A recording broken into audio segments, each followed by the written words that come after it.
মুছলমানক কেৱল নিৰ্বাচনৰ সময়তে ব্যৱহাৰ কৰা হয় 24 ঘণ্টাই চৰকাৰে মুছলমানৰ লগত লাগি থাকে মুছলমানক আসলতে ভাৰতৰ পৰা খেদিবৰ বাবে লাগি আছে মুছলমানক হাৰাশাস্তি কৰা বন্ধ কৰক নেমছুৱে হুংকাৰ দিছে এতিয়া চৰকাৰক 24 ঘণ্টাই মুছলমানৰ লগত কিয় হাৰাশাস্তি কৰি থাকে এই মন্তব্য কৰিছে যে 12 বজাত ৰাতি 12 বজাৰ লগে লগে মুছলমানক এৰেষ্ট কিয় কৰিব লগা হয় মুছলমানক কিয় গ্ৰেফতাৰ কৰিব লগা হয় হাতত হ্যান্ডকাপ লগাই আনাটো ৰাতি 12 বজাত এক যুক্তিসংগত নহয় গৰজি উঠিছে এতিয়া নেমছু এই মুহূৰ্তত লৈছো সবিশেষ তথ্য মুছলমানৰ লগত চৰকাৰে 24 ঘণ্টা কিয় লাগি থাকে মুছলমানক নিৰ্বাচনৰ সময়তে ব্যৱহাৰ কৰে কেৱল চৰকাৰে এই মন্তব্য কৰিছে নেমছুৱে গৰজি উঠিছে এতিয়া নেমছু মুছলমান ভাৰতীয় নহয় নেকি মুছলমানৰ লগত কিয় ইমান হাৰাশাস্তি কৰি থাকে বা মুছলমানক ইমান কিয় দুৰ্ব্যৱহাৰ কৰি থাকে চৰকাৰৰ বিৰুদ্ধে গৰজি উঠিছে সংখ্যালঘু সংগঠন গৰজি উঠিছে মুছলমানক কেৱল নিৰ্বাচনৰ সময়তে ব্যৱহাৰ কৰে বুলি উল্লেখ কৰিছে চৰকাৰে মুছলমানক কি বুলি ভাবে নেমছু গৰজি উঠিছে সংখ্যালঘু লোক গৰজি উঠিছে 24 ঘণ্টাই মুছলমানসকলক হাৰাশাস্তি কৰি থাকে চৰকাৰে ৰাতি 12 বজাত কাৰোবাক হ্যান্ডকাফ লগাই লৈ অনাটো নিয়ম নহয় বাংলাদেশী খজুৱাটো নিয়ম নহয় বুলি মন্তব্য কৰিছে প্ৰশাসনৰ বিৰুদ্ধে ন্যায়ালয়ৰ দ্বাৰস্থ হ'ব নেকি নেমছু বিচাৰ কৰিবলৈ আৰক্ষী কোনো নহয় বুলি মন্তব্য কৰিছে নেমছুৱে চৰকাৰে এনে কৰি থাকিলে ৰাজপথত নামিব সংখ্যালঘু ৰাজপথত নামিব সংখ্যালঘুৱে প্ৰতিবাদ সাব্যস্ত কৰিব মুছলমান ভাৰতীয় নহয় নেকি কিয় মুছলমানৰ লগত ইমান দুৰ্ব্যৱহাৰ কৰা হৈছে বা কিয় মুছলমানৰ লগত অন্যায় কৰা হৈছে ৰাতি 12 বজাত হ্যান্ডকাফ লগাই অনাটো যুক্তিসংগত নহয় নিশা আৰু মুছলমান জাতি শেষ কৰাৰ চেষ্টা কৰিছে বুলি নেমছুৱে এই অভিযোগ কৰিছে যে আমাক নিৰ্বাচনৰ আগত ব্যৱহাৰহে কৰা হয় নিৰ্বাচনৰ সময়ত আমাক ব্যৱহাৰ নকৰিব বা নিৰ্বাচনৰ আগত আমাক ব্যৱহাৰ নকৰিব চৰকাৰৰ বিৰুদ্ধে গৰজি উঠিছে সংখ্যালঘু লোক গৰজি উঠিছে অবৈধ বাংলাদেশীৰ বিৰুদ্ধে ৰাজ্যত চলা অভিযানৰ মাজতে চৰকাৰৰ বিৰুদ্ধে গৰজি উঠিল সংখ্যালঘু সংগঠন যে নিশা 12 বজাৰ লগে লগে বা নিশা 12 বজাত ঘৰৰ পৰা হ্যান্ডকাফ লগাই অনাটো যুক্তিসংগত নহয় যেটো ৰাজ্যজুৰি চলি আছে এতিয়া বাংলাদেশী বিৰুদ্ধে অভিযান আৰু ইয়াৰ মাজতে নেমছু গৰজি উঠিছে চৰকাৰৰ বিৰুদ্ধে মুছলমানক কেৱল নিৰ্বাচনৰ সময়তে ব্যৱহাৰ কৰে বুলি মন্তব্য কৰিছে নেমছুৱে মুছলমান ভাৰতীয় নহয় নেকি মুছলমানক যে ইমান হাৰাশাস্তি কৰি আহিছে মুছলমান কি ভাৰতীয় নহয় নেকি নিৰ্বাচনৰ সময়তে আমাক ব্যৱহাৰ নকৰিব আমি ভাৰতীয় নহয় নেকি আমাক কিয় হাৰাশাস্তি কৰিব লগা পৰিস্থিতিৰ সৃষ্টি হৈছে অবৈধ বাংলাদেশীৰ বিৰুদ্ধে এফালে ৰাজ্যত চলি আছে বৃহৎ অভিযান তীব্ৰ অভিযান ইয়াৰ মাজতে চৰকাৰৰ বিৰুদ্ধে গৰজি উঠিছে সংখ্যালঘু সংগঠন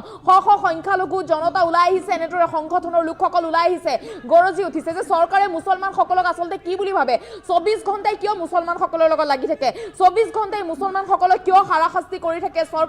চৰকাৰে কি ভাৰতৰ পৰা খেদিব বিচাৰিছে নেকি মুছলমানক প্ৰশাসনৰ বিৰুদ্ধে ন্যায়ালয়ৰ দ্বাৰস্থ হ'ব নেমছুৱে তীব্ৰ প্ৰতিবাদ সাব্যস্ত কৰিছে সংখ্যালঘু এনেদৰে ওলাই অহা দেখিবলৈ পোৱা গৈছে যে মুছলমানসকলক কিয় ভাৰতৰ পৰা খেদিব বিচাৰিছে চৰকাৰে ভাৰতৰ পৰা খেদিব কিয় বিচাৰিছে বুলি মন্তব্য কৰিছে যে মুছলমানসকল ভাৰতীয় নহয় নেকি 24 ঘণ্টাই কিয় মুছলমানৰ লগতে লাগি থাকে 24 ঘণ্টাই মুছলমানক কিয় হাৰাশাস্তি কৰি থাকে 24 ঘণ্টাই মুছলমানক কিয় অন্যায় কৰি থাকে বুলি মন্তব্য কৰিছে নেমছুৱে চৰকাৰে মুছলমানক আসলতে কি বুলি ভাবে প্ৰশ্ন কৰিছে নেমছুৱে চৰকাৰলৈ যে চৰকাৰে মুছলমানক আসলতে কি বুলি ভাবে কিয় হাৰাশাস্তি কৰি থাকে 24 ঘণ্টাই মুছলমানক যেহেতু এফালে চলি আছে এতিয়া অবৈধ বাংলাদেশীৰ বিৰুদ্ধে অভিযান ইয়াৰ মাজতে নেমছুৱে তীব্ৰ প্ৰতিক্ৰিয়া কৰিছে চৰকাৰৰ বিৰুদ্ধে যে ৰাজ্যত চলি আছে এই বাংলাদেশী বিৰুদ্ধে অভিযান নিশাৰ ভাগত নিশা 12 বজাত ঘৰৰ পৰা হ্যান্ডকাফ লগাই লৈ অনাটো যুক্তিসংগত নহয় মুছলমানসকল কি ভাৰতীয় নহয় নেকি প্ৰকৃততে যদি বাংলাদেশী ভাৰতত আছে তেন্তে তদন্ত কৰক তদন্ত কৰি উলিয়াওক যে প্ৰকৃত বাংলাদেশী বা অবৈধ বাংলাদেশী যদি ভাৰতত বা অসমত আছে কিন্তু এনেদৰে নিশা 12 বজাত 1 বজাত এনেদৰে ঘৰৰ পৰা হ্যান্ডকাফ লগাই লৈ অনাটো আসলতে যুক্তিসংগত নহয় বুলি মন্তব্য কৰিছে চৰকাৰৰ বিৰুদ্ধে তীব্ৰ ক্ষোভ উজাৰিছে সংখ্যালঘুসকলে মুছলমানসকলক কেৱল নিৰ্বাচনৰ সময়তে ব্যৱহাৰ কৰে বুলি চৰকাৰে মন্তব্য কৰিছে নেমছুৱে মুছলমান ভাৰতীয় নহয় নেকি প্ৰশ্ন কৰিছে চৰকাৰলৈ চৰকাৰৰ বিৰুদ্ধে গৰজি উঠিছে এতিয়া সংখ্যালঘু সংগঠন চৰকাৰে মুছলমানক আসলতে কি বুলি ভাবে প্ৰশ্ন কৰিছে নেমছুৱে 24 ঘণ্টাই মুছলমানসকলক হাৰাশাস্তি কিয় কৰি থাকে চৰকাৰে ৰাতি 12 বজাত কাৰোবাক হ্যান্ডকাফ লগাই লৈ অনাটো নিয়ম নহয় বুলি মন্তব্য নেমছু প্ৰশাসনৰ বিৰুদ্ধে ন্যায়ালয়ৰ দ্বাৰস্থ হ'ব নেমছু বিচাৰ কৰিবলৈ আৰক্ষী কোনো নহয় বুলি মন্তব্য কৰিছে নেমছুৱে চৰকাৰে এনে কৰি থাকিলে ৰাজপথত নামিব সংখ্যালঘু তীব্ৰ প্ৰতিবাদ সাব্যস্ত কৰিব নেমছে যদি চৰকাৰে এনেদৰে অন্যায় কৰি থাকে সংখ্যালঘুৰ লোকত মুছলমানসকল ভাৰতীয় নহয় নেকি বুলি প্ৰশ্ন কৰিছে নেমছে মুছলমান জাতিক শেষ কৰাৰ চেষ্টা কৰা হৈছে আমাক নিৰ্বাচনৰ আগত ব্যৱহাৰ নকৰিব চৰকাৰৰ বিৰুদ্ধে গৰজি উঠিছে এতিয়া শ শ সংখ্যালঘু গৰজি উঠিছে দেখিবলৈ পাইছে ৰাজপথলৈ শ শ সংখ্যালঘু ওলাই আহিছে তীব্ৰ প্ৰতিবাদ সাব্যস্ত কৰিছে সংখ্যালঘুৱে যে আমাক আচলতে নিৰ্বাচনৰ সময়ত ব্যৱহাৰ কৰা হয় আমাক নিৰ্বাচনৰ সময়ত ব্যৱহাৰ নকৰিব আমি কি ভাৰতীয় নাগৰিক নহয় নেকি আমি অসমৰ নহয় নেকি আমাক কিয় খেলিবলৈ বিচাৰিছে 24 ঘণ্টাই কিয় সংখ্যালঘুৰ লগত লাগি থাকে 24 ঘণ্টাই চৰকাৰে কিয় মুছলমানৰ লগত লাগি থাকে 24 ঘণ্টাই আমাক কিয় হাৰাশাস্তি দি থাকে আমাৰ লগত কি শত্ৰুতা আছে বুলি মন্তব্য প্ৰশ্ন কৰিছে চৰকাৰক যে সংখ্যালঘু কি সংখ্যালঘু ভাৰতীয় নাগৰিক নহয় নেকি প্ৰশ্ন উত্থাপন কৰিছে কেৱল নিৰ্বাচনৰ সময়তে আমাক ব্যৱহাৰ কৰা হয় আমাক নিৰ্বাচনৰ সময়ত ব্যৱহাৰ নকৰিব বুলি মন্তব্য কৰিছে এতিয়া সংখ্যালঘু সংগঠনে এনেদৰে দেখিবলৈ পোৱা গৈছে শ শ সংখ্যালঘু ৰাজপথলৈ ওলাই আহিছে যদিহে চৰকাৰে এনেদৰে হাৰাশাস্তি কৰি থাকে মুছলমানসকলক তেনেহ'লে তীব্ৰ আন্দোলন বা তীব্ৰ প্ৰতিবাদ কৰাৰ হুংকাৰ দিছে সংখ্যালঘু সংগঠনে এনেদৰে দেখিবলৈ পোৱা গৈছে ৰাজপথত শ শ সংখ্যালঘুৰ তীব্ৰ প্ৰতিবাদ যেহেতু এতিয়া ৰাজ্যজুৰি চলি আছে অবৈধ বাংলাদেশীৰ বিৰুদ্ধে বৃহৎ অভিযান তীব্ৰ অভিযান চলি আছে ইয়াৰ মাজতে সংখ্যালঘু সংগঠনৰ নেতাসকলে মন্তব্য কৰিছে যে এনেদৰে নিশা 12 বজাত কাৰোবাৰ ঘৰলৈ গৈ নিশাই হেণ্ডকাফ লগাই লৈ অহাটো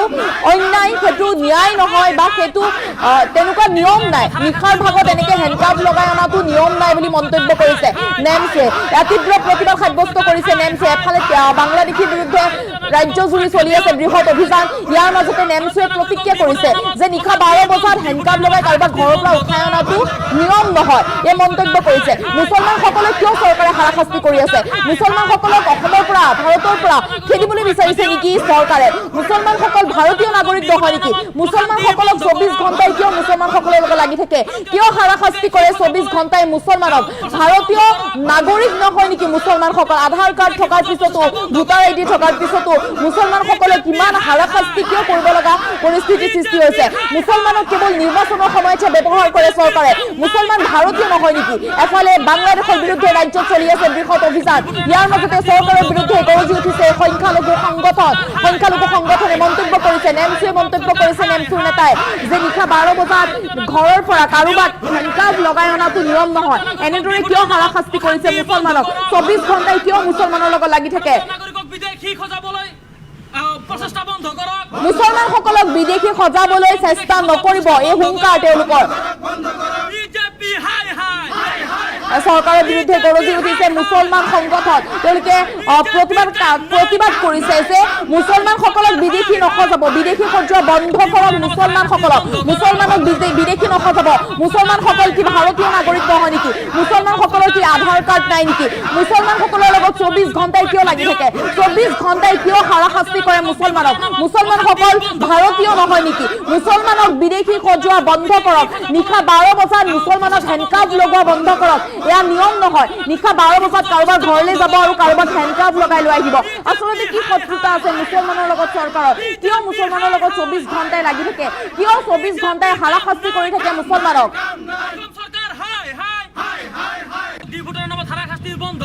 জি ভোটাৰ নামত হাৰাশাস্তি বন্ধ কৰক এই হুংকাৰ দিছে আৰু মন্তব্য আছে এই মুহূৰ্তত মন্তব্য শুনাই ল'ব বিচাৰিছো ভাৰতীয় নাগৰিকক ডি ভোটাৰৰ নামত প্ৰতিবাদটো কৰিব লাগিব বিজেপি চৰকাৰ যেতিয়াৰ পৰা ভাৰতবৰ্ষত তথা অসমত তেওঁলোকে ক্ষমতা দখল কৰিছে ক্ষমতা দখল কৰাৰ পিছতে ভাৰতবৰ্ষৰ যে মুছলমানসকল তেওঁলোকক মুছলমান বুলি ভবা নাই তেওঁলোকক এটা পনীয়া সামগ্ৰী বুলি ভাবি আছে আচলতে অসমত যে কি চৰকাৰ চলিছে এইটো ধৰিব পৰা নাই হিটলাৰটো নাই কিন্তু হিটলাৰী শাসন চলিছে জংগৰ ৰাজ চলিছে ইয়াত আইন কানুন নাই এতিয়া ক্ষমতাৰ বলত মুছলমানসকলক 24 ঘণ্টাই কেনেকৈ হাৰাশাস্তি কৰি থাকিব আমিও কওঁ কোনো বিদেশী বাংলাদেশী পাকিস্তানী কোনো থাকিব নালাগে কিন্তু এইটো নিয়ম নহয় যে ৰাতি 12 বজাত গৈ কাৰোবাক হেণ্ডকাফ লগাই তুলি আনিব কোনটো আইনত আছে যে প্ৰমাণ নকৰাকৈ এজন মানুহৰ গাত হাত কৰি লগাব আমি যিসকল আৰক্ষীয়ে ৰাতি 12 বজাত গৈ হেণ্ডকাফ লগাইছে তেওঁলোকৰ বিৰুদ্ধে আমি উচ্চ ন্যায়ালয়ৰ দ্বাৰস্থ হ'ম প্ৰয়োজনত আমি উচ্চতম ন্যায়ালয়ৰ দ্বাৰস্থ হ'বলৈ আমি বাধ্য হ'ম মহামান্য বিচাৰকেহে বিচাৰ কৰিব আৰু কি কোন বিচাৰ কৰিবলৈ কোনেও নহয় গতিকে ইয়াৰ বিৰুদ্ধে তীব্ৰ গণতান্ত্ৰিক আন্দোলন হ'ব। মানুহক যদি হাৰাশাস্তি কৰে মানুহ ৰাজপথত আহিবই আৰু ইয়াতকৈ প্ৰবল গণতান্ত্ৰিক আন্দোলন গঢ়ি তোলা হ'ব। মুছলমানসকল কি ভাৰতৰ মানুহ নহয় নেকি? প্ৰধানমন্ত্ৰী নৰেন্দ্ৰ মোদী ডাঙৰীয়াৰ যিমান অধিকাৰ আছে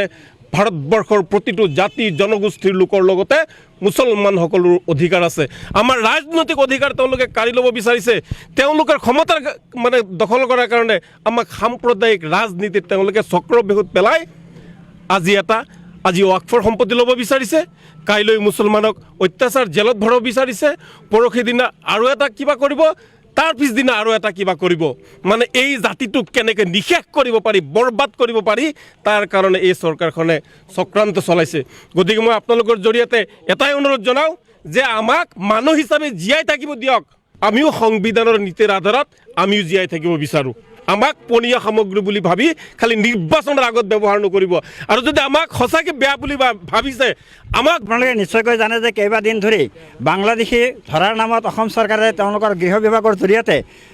তেওঁলোকে বাংলাদেশীৰ নামত বিভিন্ন মানুহক তেওঁলোকে হাৰাশাস্তি কৰি আহিছে। বিভিন্ন বৈধ নথি পত্ৰ থকাৰ পিছতো সেইসকল মানুহক বাংলাদেশী বুলি কৰায়ত্ব কৰি তেওঁলোকক জেল হাজতলৈ প্ৰেৰণ কৰা আপোনালোকে নিশ্চয়কৈ দৃষ্টিগোচৰ হৈছে। গতিকে এই ক্ষেত্ৰত আমি অসম চৰকাৰক ক'ব বিচাৰিছোঁ যে 1971 চনৰ 25 মাৰ্চৰ পূৰ্বে যিসকল মানুহ আহিছে সেইসকল মানুহ ভাৰতীয় আৰু তাৰপিছত যিসকল মানুহ অসমত অন্যায়ভাৱে অবৈধভাৱে অনুপ্ৰৱেশ কৰিছে তেওঁলোকক বাংলাদেশ হিচাপে চিনাক্তকৰণ কৰা হওক, বিদেশী হিচাপে চিনাক্তকৰণ কৰা হওক, আমাৰ কোনো ধৰণৰ আপত্তি নাই। আৰু সেইসকল মানুহক বিদেশী বুলি চিনাক্ত কৰাৰ ক্ষেত্ৰত অসম চৰকাৰে আমাৰ সহযোগিতা বিচাৰিলে আমি অসম চৰকাৰক পূৰ্ণভাৱে আমি সমৰ্থন জনাম। এই কথাটো আমি বাৰম্বাৰ কৈ অহাৰ পিছতো অসম চৰকাৰে কোনো ধৰণৰ আইনগতভাৱে কোনো কাৰ্য নকৰি অন্যায়ভাৱে অবৈধভাৱে তেওঁলোকে পুলিচৰ জৰিয়তে তেওঁলোকে বাংলাদেশীৰ নামত সাধাৰণ জনতাক কৰায়ত্ব কৰি তেওঁলোকক মানসিকভাৱে শাৰীৰিকভাৱে তেওঁলোকক মানে হস্তনষ্ট কৰি আছে। এই কথাটোত আমি অসম সংখ্যালঘু সংগ্ৰাম পৰিষদ তথা নেমছে তীব্ৰ বিৰোধিতা কৰিছোঁ। আমি অসম চৰকাৰক কৈছোঁ যিহেতু আইনী ব্যৱস্থা এটা আছে যে তেওঁলোকে ট্ৰাইব্যুনেল কোৰ্টৰ জৰিয়তে কোনো মানুহ যদি বাংলাদেশী হয় বা বিদেশী বুলি যদি সন্দেহ হয় সেইজন মানুহক ট্ৰাইব্যুনেল কোৰ্টৰ জৰিয়তে তেওঁক চিনাক্ত কৰি তেওঁক বাংলাদেশলৈ তেওঁক পঠিয়াই দিয়ক, আমাৰ কোনো আপত্তি নাই। এই কথাত আমি সহযোগ কৰিম। কিন্তু তাকে নকৰি তেওঁলোকে অন্যায়ভাৱে ৰাতিৰ অন্ধকাৰে তেওঁলোকে মানুহক উঠাই আনি তেওঁলোকে অত্যাচাৰ কৰিব, এই কথাটো আমি কোনো বাধ্যই মানি নলওঁ। গতিকে ৰাজনৈতিক ষড়যন্ত্ৰ বন্ধ কৰি ন্যায় ব্যৱস্থাৰ প্ৰতি অসম চৰকাৰ তথা ভাৰতৰ মানুহে নাগৰিকে আস্থা প্ৰকাশ কৰি ন্যায় ব্যৱস্থাৰ মাধ্যম দি যদি কোনোবা বাংলাদেশী আছে, বিদেশী আছে, সি হিন্দুৱে হওক বা মুছলমানেই হওক, তেওঁক যদি প্ৰত্যাৱৰ্তন কৰে তেনেহ'লে আমাৰ কোনো ক'বলগীয়া নাই। আমি বাৰম্বাৰ অসম চৰকাৰক আমি দাবী জনাইছোঁ যে NRCত যিসকল মানুহৰ নাম আছে, যিসকল মানুহৰ 71 চনৰ আগৰ নথি পত্ৰ আছে, সেইসকল মানুহক কোনো কাৰণতে বাংলাদেশৰ নামত হাৰাশাস্তি কৰা আমি সহ্য নকৰোঁ।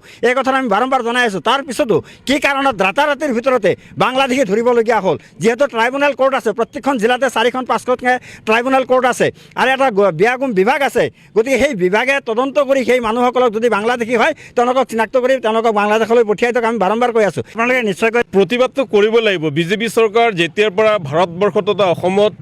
তেওঁলোকে ক্ষমতা দখল কৰিছে, ক্ষমতা দখল কৰাৰ পিছতে ভাৰতবৰ্ষৰ যে মুছলমানসকল তেওঁলোকক মুছলমান বুলি ভবা নাই, তেওঁলোকক এটা পনীয়া সামগ্ৰী বুলি ভাবি আছে। আচলতে অসমত যে কি চৰকাৰ চলিছে এইটো ধৰিব পৰা নাই। হিটলাৰটো নাই, কিন্তু হিটলাৰী শাসন চলিছে, জংগৰ ৰাজ চলিছে। ইয়াত আইন কানুন নাই। এতিয়া ক্ষমতাৰ বলত মুছলমানসকলক 24 ঘণ্টাই কেনেকৈ হাৰাশাস্তি কৰি থাকিব। আমিও কওঁ কোনো বিদেশী, বাংলাদেশী, পাকিস্তানী কোনো থাকিব নালাগে, কিন্তু এইটো নিয়ম নহয়